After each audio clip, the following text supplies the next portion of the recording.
अगर इस सृष्टि में सबसे ज्यादा किसी को दंड दिया जाता है तो आत्महत्या करने वाले को बहुत निंदा की गई। आत्महत्या करने ये खिलवाड़ नहीं है जो लोग अपने शरीर को नष्ट करने के लिए सोचते हैं।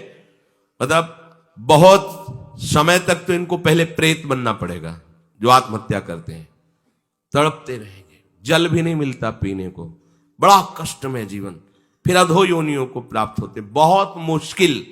पता नहीं किस कल्प में फिर करुणा निधान इसे मनुष्य शरीर दे। आत्महत्या करने वाले ध्यान से इस बातों को सुने जिनके मन में कभी आत्महत्या के विचार आते हैं। मतलब आप कल्प कल्प के लिए घोर दुख का बीज बो दिए। शरीर रोगी है या समय प्रतिकूल है या आप किसी पर विजय नहीं प्राप्त कर पा रहे, परीक्षा में पास नहीं हो पा रहे या आपके अनुकूल कोई बात नहीं बन रही, तो मरना जरूरी है क्या? मरने से समस्या का समाधान हो जाएगा क्या? हम तो कहते हैं कि अगर तुम्हारे अंदर इतनी ही बात आ गई कि मैं शरीर को नष्ट कर दूंगा, अब जीना नहीं, तो आज से भगवान के लिए जियो, तुम दूसरों की कामना पूर्ण करने वाले बन जाओगे। अपनी कामना, मरने की जरूरत है, मर जाओ इस बात से कि आज से मैं अपना जीवन प्रभु को दिया। जब मरने के लिए तैयार हो तो अब क्या इच्छा, अब जैसा चाहे प्रभु करे, तुम ऐसे महात्मा बन जाओगे। सतरथ सतरथ सा लोकांतार्यति।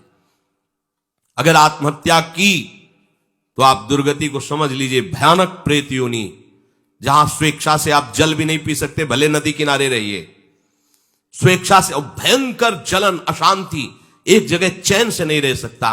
गोकर्ण जिसे अपनी स्थिति बताता है, धुंधकारी जो प्रेत योनि को प्राप्त है, भैया किसी तरह बचा लो, भयानक कष्ट में हो। यह आत्महत्या करने से समस्त दैवी शक्तियां उससे नाराज हो जाती हैं। तुम्हें जीवन मिला है दुख से लड़ने का, ऐसे अच्छे काम करो, ऐसे भजन करो, तुम्हारा मंगल हो जाए। देखो, भोगों में यदि तुम रति करके अधर्माचरण से, पापाचरण से भोग भोगोगे तो तुम्हारा अंतिम निर्णय यही निकलेगा, ध्यान रखना। जब तुम धर्म विरुद्ध आचरण करोगे, जैसे कोई कहता है कि अभी तो छोटा बच्चा ही था, उसने कौन से पापाचरण किए, अभी तो 14-15 वर्ष का था, परीक्षा में ऐसा ऐसा क्या। तो भैया, एक जन्म का हिसाब नहीं चल रहा है, बहुत जन्मों का हिसाब चल रहा है। अगर उसके सुकृत काम करते तो माता पिता उसके ऐसे न मिलते कि उसको टॉर्चर करते, तभी तो ऊब गया जीवन से। अब किसको क्या कहें। तो हमें लगता है कि उसके दुष्कृतों के परिणाम स्वरूप ऐसा उसको वातावरण मिल जाता है कि कोई नहीं तो आत्महत्या करने का उत्साह नहीं आना चाहिए।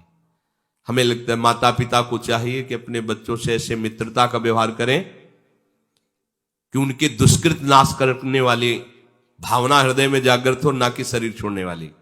कोई बात नहीं, अगर इस बार फेल हो गए हो ना, हम तुम्हें और अच्छा ट्यूशन पढ़ाएंगे। पर वो संसारिक लाभ को ही लाभ जानने वाले जानते हैं, इतना पैसा लगाया बर्बाद। अब वो बेचारा छोटी सी बुद्धि का पूर्व के दुष्कृत परिणाम से प्रेरित हुआ और उसको लगता है मैं आत्महत्या कर लूं। किसानी में सफलता नहीं मिल, लगता है आत्महत्या कर लूं। पति अनुकूल नहीं मिला, लगता है आत्महत्या कर लूं। पत्नी अनुकूल नहीं मिली, बोले आत्महत्या। ये कोई निराकरण है तुम्हारी समस्या का? समस्या का निराकरण तो विवेक से होता है। आप भगवान का आश्रय लेकर के भजन करते हुए फिर विचार कीजिए तो आपको रास्ता मिल जाएगा। पर जो रास्ता देने वाले प्रभु है उनसे तो आप विमुख हो चुके हैं, गंदे आचरण कर रहे हैं, मन में आध्यात्मिक शक्ति नहीं रह गई, बस वही निर्णय देने लगता है कि क्या करूं, इससे तो जीना ठीक नहीं है। मरने के बाद जो दुख है वो तुम झेल नहीं पाओगे। आत्महा न तरेत सा आत्म, शास्त्र में कई जगह लिखा है वो आत्महनन गति जाए, ऐसा कई जगह लिखा है। इसलिए जहां तक शब्द हमारे श्रवणेन्द्रिय में पढ़ते हो तो लड़ना सीखो समस्या से, समस्या से हारना मत सीखो। समस्याएं तो आती रहेंगी, लेकिन तुम्हारा जो जीवन है बार बार नहीं मिलेगा। और नाम जप करोगे तो सबसे जीत जाओगे। नाम जप करोगे तो दूसरों को भी बचाने वाले बन जाओगे। नाम जप करोगे तो सही बात, तुम्हें कोई डिप्रेशन में डाल सके, आज तक ऐसी कोई समस्या पैदा नहीं हुई। आप नाम जप करके तो देखो। पर प्रभु से और प्रभु के नाम से आपका परिचय नहीं तो बस देहाभिमान में फूले घूमते हैं। जहां उस देहाभिमान में ठेस लगी तो लगा देह को नष्ट कर। अरे देह को नष्ट करना कोई समस्या का समाधान थोड़ी। प्रभु कह रहे हैं कि मनुष्य शरीर नौका है, गुरुदेव खेवैया है, और मैं अनुकूल वायु हूं, सुख पूर्वक भवसागर से तर जाओ। यदि ऐसा नहीं हुआ तो तुम आत्महा हो, तुम आत्महत्यारे हो। जब उपासक अगर ऐसा मान लेता है कि हम पूर्व जन्मों के पुण्यों के फल से इस संसार से मुक्त हो जाएंगे, तो असंभव। पहले ध्यान लो, पुण्य एक छोटी वस्तु है, संसार भयावह समुद्र है। ये केवल भगवत कृपा से, गुरु कृपा से पार हुआ जाता है, पुण्य बलों से नहीं। आज तक कहीं ऐसे इतना बड़ा पुण्यात्मा महाराज नृग, पढ़ के देखो भागवत, होश उड़ जाएंगे। 100-200 गाय हो तो बहुत ठसक हो जाती है, लाखों लाखों गायों का रोज दान करने वाला, स्वर्ण से अभिषिक्त करके उनको सजा के, और क्या क्या नहीं दान करने वाला। गिरगिट बना पड़ा था द्वारिका के कुएं में, द्वारिकाधीश ने करुणा की, अहेतु की, हाथ जोड़कर खड़े हुए बताया कि मैंने ऐसा ऐसा पुण्य किया, ऐसा ऐसा किया। पुण्यों के बल से भगवत प्राप्ति नहीं होती। पाप और पुण्यों का फल तो तुम्हें सुख दुख के रूप में मिलेगा, भगवत प्राप्ति के रूप में नहीं। मनुष्य योनि, भगवत कृपा और नाम जप, इससे भगवत प्राप्ति होती है। बहुत बढ़िया कृपा है। जो आपके जीवन में आचरण हो रहे हैं वही अंतिम समय चिंतन में आएंगे। ये भूल जाओ कि अभी जवानी है तो हम खूब भोग मनमानी भोग ले, बुढ़ापे में भजन कर लेंगे। और ये जिन साधकों का लक्ष्य भगवत प्राप्ति नहीं है, तो चाहे जितना जो कुछ भी उनको अनुकूलता मिल जाए भगवान की तरफ से, वो कभी नहीं चल पाते हैं। ये लक्ष्य आपको सत्संग सुन के बनाना पड़ेगा। ऐसा नहीं कि पूर्व जन्म के प्रताप से बनेगा, ये भी बात छोड़ दीजिए। आपको सत्संग मिला ना, कृपा हुई, अब सुनकर आपको लक्ष्य बनाना पड़ेगा, मुझे भगवत प्राप्ति करनी। ये बस तुम्हारे हृदय में बैठना चाहिए, बहुत बड़ी बात है, मुझे इसी जन्म में भगवत प्राप्ति करनी है। और इसकी पूर्णता के लिए फिर अन्य कोई आश्रय जो आपको दिखाई दे रहा उसे नष्ट कर दो। नहीं, इस चढ़ाई में जहां आपको प्रतिकूलता पड़ी भाग जाओगे उसी आश्रय में। जब निवृत्ति मार्ग में कदम रख दिया तो 21 पीढ़ियां तरेंगी, माता पिता की बात क्या, पर लौट के पीछे नहीं देखना। निवृत्ति मार्ग को कहते हैं महाप्रस्थान पथ। महाराज युधिष्ठिर पांडव जब प्रस्थान पथ कर रहे, पीछे से सूचना मिलती जा रही, सहदेव गिरे महाराज, हिमालय बर्फ बर्फ ही बर्फ, सहदेव गिरे, पीछे मुड़ के नहीं देखा। नकुल गिरे, द्रौपदी गिरी, महाराज अर्जुन गिरे, भीम भी गिरे, पीछे मुड़ के नहीं। महाप्रस्थान गति, इसमें पीछे मुड़ के नहीं देखा जाता। सब परम पद पे आरूढ़ होंगे, क्योंकि आप चल रहे हो। आपको छोड़ना होगा भगवान के ऊपर अपने परिवार के मोह को, रिश्ते नातों के संबंधों को। वो संभाल लेंगे, वो सबको संभालते हैं। प्रणत कुटुंब पाल रघुराई। और आपका चिंतन ऐसा हो कि प्रभु के सिवा कोई आपका चिंतन वाला नहीं रह गया जिसका हम चिंतन कर सके, हो गई भगवत प्राप्ति। अगर जरा सा हमें कोई संबंध आश्रय मिलेगा तो भाग जाएगा मन, उसी का आश्रय ले लेगा। बहुत चिल्ला चिल्ला के कह रहे हैं, निवृत्ति मार्ग है, जहां आसपास से चोट पहुंची काम की, क्रोध की, वासनाओं की, और बाहर से कोई उसको रास्ता नहीं मिल रहा वासनाओं की पूर्ति का, फिर उसको ना गुरु अच्छे लगेंगे, ना शास्त्र अच्छा लगेगा, ना भगवान अच्छा लगेगा। कैसे, कहां जाऊं?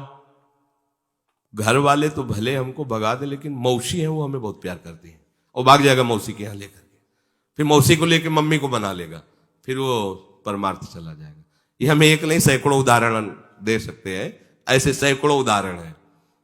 इसलिए भाई, इस मार्ग में कदम रखने वाले उपासक को पीछे कदम रख सके, उस जगह को नष्ट कर देना चाहिए, संबंध को नष्ट कर देना चाहिए। ये अगर तुम्हारे अंदर चतुरता नहीं आई तो नहीं चल पाओगे, नहीं चल पाओगे, नहीं चल पाओगे। क्योंकि आगे तुम्हें ज्वाला दिखाई देगी, और उस ज्वाला में कदम वही रख सकता है, पीछे का रास्ता है नहीं, अगल बगल कोई रास्ता है नहीं। और जे भी ज्वाला में कदम रखेगा वो चंदन से भी शीतल होगी। पल इतनी भयावह है कि कदम वही रख सकता है जिसके पास अब कोई रास्ता नहीं रह गया। मरते का न करते, वो चल पाएगा। ये वो मार्ग है परमार्थ का। और जिनको और जुगाड़ है, मन को बैलेंस बनाने की व्यवस्था है, तो भगवत प्राप्ति की कथा कर सकते हो आप, भगवत प्राप्ति नहीं कर सकते। ये पक्की बात समझ लो। तो जो हम प्रारंभ में चिंतन करते हैं वही मध्य में चिंतन होता है और वही अंत समय आता है। प्रारंभ है बाल्यावस्था, किशोरावस्था, कौमारावस्था, मध्य है जवानी, अधेड़, और अंतिम है बुढ़ापा। थोड़ी बारी चौपाई पढ़ लेना, 2-4 बार भागवतिक बातें जान लेना। हम देखते हैं जैसे बड़े वयोवृद्धन बैठो ना, प्रभु की वार्ता छू रही गई हृदय में, वही प्रपंच संसार का भरा होता है। वो एक थे, उन्होंने ऐसा किया, फिर हमने ऐसा किया, फिर हमने, ना वो रह गया है ना कुछ उसका कोई नामो निशान रह गया, पर उसकी बातें उनके हृदय में रह गई। एक बार जीवन में ऐसी समस्या आई, फिर हमने सोचा ऐसा करना, हमने सोचा, हमने कहीं भगवान नहीं, कहीं प्रभु की महिमा नहीं, वही संसार के व्यक्ति, वही संसार के, क्योंकि उनकी मशीन में वही भरा है। अब बोलेंगे तो क्या बोलेंगे। भगवत कृपा से जीव भगवत चिंतन कर पाता है। अगर कौमारावस्था में भजन का भाव नहीं बना तो जवानी में कैसे बन जाएगा। अगर कौमारावस्था और जवानी विषयों में गई तो बुढ़ापा भजन कर लोगे, भूल जाओ, माला हाथ में रहेगा, केवल प्रपंच चिंतन होगा, रामकृष्ण हरि बोलने की इच्छा नहीं होगी। ये भूल जाना कि बुढ़ापे में भजन कर, लोग नहीं कहते हैं भजन करने की अवस्था है अभी नरक भोगने की अवस्था है, भजन की थोड़ी। सलाह देने वाले ऐसे, ये तिलक लगा, कंठी, कंठी तो विधवा बांधती हैं, सुहागवती कंठी। ये लो, श्री कृष्ण के नाम पे, अविनाशी दूल्हा के नाम पे कंठी बांधना निषेध। कंठी, कंठी का माथे पे तिलक, गले में कंठी, ये तो विधवा करती हैं, विधवा। ये है शिक्षा लोक की। तुम नाम गोपाल शास्त्र नाम पढ़, तुम ठाकुर सेवा, अरे भाई ये कहां करने को कहा, सुहागवती को ये नहीं नहीं नहीं नहीं। ऐसे उपदेश होते कि हंसी आती है, संसार का ऐसा उपदेश करता है। ये जवानी है ना, भगवान ने जवानी दी है भोगने के लिए। हाँ, जवानी दी, बुढ़ापा दिया है कर्मों के भोग के लिए। खखारो और थूको, नरक का चिंतन करो। कहां वृत्ति है। देखो गोपीजन घर गृहस्थी के कार्य करते हुए कृष्ण चरणारविंद का चिंतन, एक एक वृत्ति चिंतन, तो परमहंसों ने प्रणाम किया। आप चाहे बाल्यावस्था को, चाहे यौवन अवस्था के हो, चाहे वृद्धावस्था के हो, आप प्रभु के लाडिले हो, प्रभु की प्राप्ति के लिए मनुष्य जन्म मिला है, आप नाम जप करो। मनसा वचसा दृष्टया गृहतेन्यैरपीन्द्रियैः अहमेव न मत्तोन्यदिति बुद्धध्व मंजसा। मन से, वाणी से, दृष्टि से केवल भजन के कार्य करो। ये संसार भी भगवान का है, इसलिए इसमें जो कार्य करते हो भगवत अर्पित करो। बड़ा सहज स्वरूप भगवत प्राप्ति है। एकादश स्कंद में 9 योगेश्वरों ने वर्णन किया कि शरीर से, मन से, वाणी से, अहंकार से, अनेक जन्मों की आदतों से, संगवश जो भी हो रहा है आपसे, वो सब परम पुरुष प्रभु को समर्पित कर दो। ये सीधा भागवत धर्म है। हर मिनट का कार्य आपको प्रभु के दरबार में हाजिरी देनी। आधा घंटा करो, मन से प्रभु को अर्पित करो। भले वो हल जोत रहे हो, व्यापार कर रहे हो, पोछा लगा रहे हो, कोई कार्य, शरीर से, मन से, वाणी से, इंद्रियों से, चेष्टा से जो हो रहा है भगवत प्राप्ति के लिए तुम्हें सहज उपाय, उसे प्रभु को अर्पित कर दो। और नाम जितना जप सकते हो नाम जपो। नाम उच्चारण करने में क्या जाता है, राधा राधा राधा, पोछा लगा रहे, जो सोनी लगा रहे राधा, फावड़ा चला राधा राधा, जो भी, उसका फल ये होगा कि मुझसे भिन्न कुछ नहीं है, ये आप जान जाओगे। सब कुछ भगवान को अर्पित। देखो ये अग्नि में सामर्थ्य किसी और में से नहीं। चंदन डालो तो अग्नि में, विष्ठा डालो तो अग्नि में। तुम्हारे सारे शुभ अशुभ कर्मों को भगवत स्वरूप बनाने की सामर्थ्य एकमात्र समर्पण में है। प्रभु को समर्पित होकर कर्म करो, प्रभु के लिए कर्म करो, या कर्म करके प्रभु को समर्पित, बड़ी सुविधा है। बस बीच बीच में भगवत स्मरण करते रहो, हर कर्म को प्रभु को समर्पित करते रहो। इसका प्रभाव यह होगा कि जो दुष्कर्म है वो तुमसे होने ही नहीं लगेंगे। प्रभु की ऐसी कृपा होगी कि हृदय जलने लगेगा, ऐसी जलन होगी कि आपसे गलत काम होंगे ही नहीं।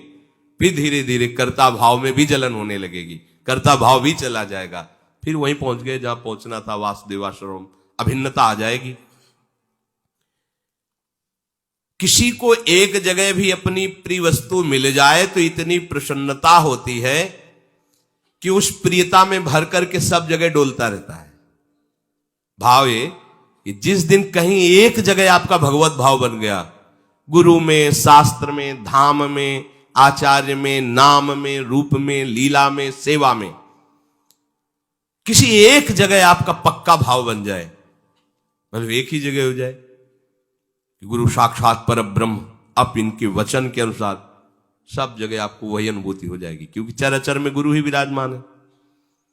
एक जगह अब तो नाम ही हमारे लिए सब कुछ, नाम पकड़ लिया, जो गुरु जी ने नाम दिया, नाम किसी एक जगह पकड़ लो। या हमारी दुर्दशा है, एक जगह नहीं। एक महात्मा कह रहे थे, संसार में एक ही जगह ऐसी है जहां डांट खा करके भी प्रसन्नता होती हो, गुरुदेव। कौन तुम्हें डांटेगा? ऐसे तो लाज जूता झगड़ा झंझट संसार में बहुत हो रहे हैं अपने स्वार्थ के लिए, लेकिन तुम्हें भगवत प्राप्ति हो जाए इसके लिए कौन तुम्हें डांटेगा? तुम नरक जाओ, हमारा काम बनना चाहिए। केवल एक ऐसे गुरुदेव वात्सल्य समुद्र है जो तुम्हें शासन में ले रहे हैं तुम्हारे मंगल के लिए, तुम्हारे कल्याण के लिए। पर अज्ञानी जीव समझ नहीं पाता है। जिसको सब जगह अपने प्यारे का दर्शन करना है तो पहले किसी एक जगह से प्रारंभ कर दो। अगर गृहस्थ में हो तो माता पिता से शुरू करो। मेरी मां मेरे लिए भगवान, बस निष्ठा में आ जाओ, कभी जवाब मत देना। जैसे हम भगवान की अष्टयाम सेवा करते हैं ऐसे आप अपनी मां की करने लगो। अगर भगवत साक्षात्कार ना हो जाए तो बताना। कहीं एक जगह मान लो, एक जगह मान लो, मान लो फटाक से, कहीं एक जगह मान लो, एक जगह मान लो। सब जगह का मानी संख्या एक जो है वो आपको पूरा सवाल हल कर देगी। किसी एक जगह मान लो अपने प्रभु को, सब जगह है, कहीं एक जगह मान लो। गुरुदेव में, माता पिता में, शास्त्र में, नाम में, प्रभु के रूप में, प्रभु की लीला में, प्रभु की सेवा में, प्रभु के धाम में, एक जगह कोई एक। ये मानने का मतलब निष्ठा। देखो पुंडरीक जी महाराज माता पिता को भगवान मानकर सेवा कर, साक्षात मेरे भगवान। भगवान को चाहा नहीं मिलने के लिए, भगवान आके खड़े हो गए। दर्शन करो, कौन हो? भगवान है, जिनकी भावना से तुम माता पिता की सेवा कर रहे हो। तो थोड़ी सेवा रह गई, पूरा कर दे, फिर मुड़ेंगे आपकी तरफ। ऐसे एक ईंट उठाइए से भगवान ईंट में खड़े। आज भी विठ्ठल भगवान, वैसे विठ्ठल विठ्ठल भगवान आज भी खड़े। माता पिता को भगवान माना तो साक्षात भगवान आ गए। कहीं एक जगह मान लो। श्री रामदास काठिया बाबा ने अपने गुरुदेव को भगवान माना, बड़े बड़े संतों ने माना। रात में सोना नहीं, केवल भजन करना है। कोई कंबल नहीं, केवल लंगोटी पे रहना है। थोड़ी आग दे देते थे, बस आंच में समय व्यतीत करो सर्दी में। आग बुझ गई मतलब तुम सो गए, नहीं सोना नहीं। तो ऐसा कुछ हुआ कि आग बुझ गई, वो बैठे ही बैठे ध्यान नहीं दिए, क्योंकि अधिक शीतलता में थोड़ी थोड़ी देर में कोयला या लकड़ी रखते रहना पड़ेगा। और ज्यादा आग नहीं देते थे, थोड़ी आग, क्योंकि तुम्हें पूरी रात जगना है, भजन करना है। कितना कड़ा शासन गुरुजनों को होता।